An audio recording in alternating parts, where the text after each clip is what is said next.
Hey, join me as I replace this with this smart lock. We're gonna remove this and install this smart lock. And before we get started, I just wanna say this was provided to me by the brand for review, so let's get into it. So before we get into installing this, I just wanna quickly go over what the box comes with. We of course have the instruction manual. It does come with these cards that you can use to scan and open the door.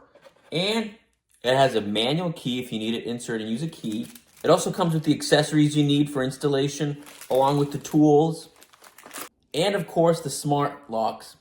So I'm actually gonna go through the manual step by step, and you're gonna watch me install this.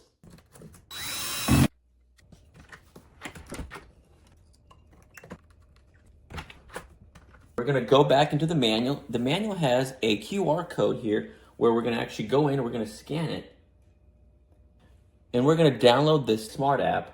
And once we're inside the app, we're just gonna go through, just like it says here in the manual, the setup guide. And when we get through that, we're gonna test out this lock. So now that we've got the app set up, let's test this out. We know that we can always unlock and open the door through the back, but right here, we know that it's locked because right now, if I'm moving this, nothing's happening here. But if I go in here and I do unlock, see, now I can open it. When you unlock it, it stays unlocked for a few seconds, just enough for you to open it, get in, then it automatically locks. You see, now it's locked. Inside here, you also have more features to get things set up, managing who accesses this, your lock code, etc. And in the settings, you can do your fingerprint, your code, and your card. Let's first set up the card. So now we're gonna click add. Now that we've added the card, let's test it out. Right now it's locked, and then we're gonna put the card right here. Now it's unlocked. Now let's add the fingerprint. All right, cool, let's do a test now. We're gonna do thumbprint,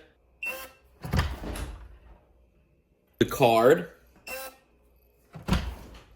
and the code. There it is. Now it does come with the key, so if you need to for emergencies, you can use the key. Super easy setup, really cool tech, really cool door handle. It's got your thumbprint scanner, it's got your keypad, it's got a card that you can use for it, and it's got the keys just in case. Overall, I really like it and totally recommend it. So if anybody asks, just tell them Vic said so.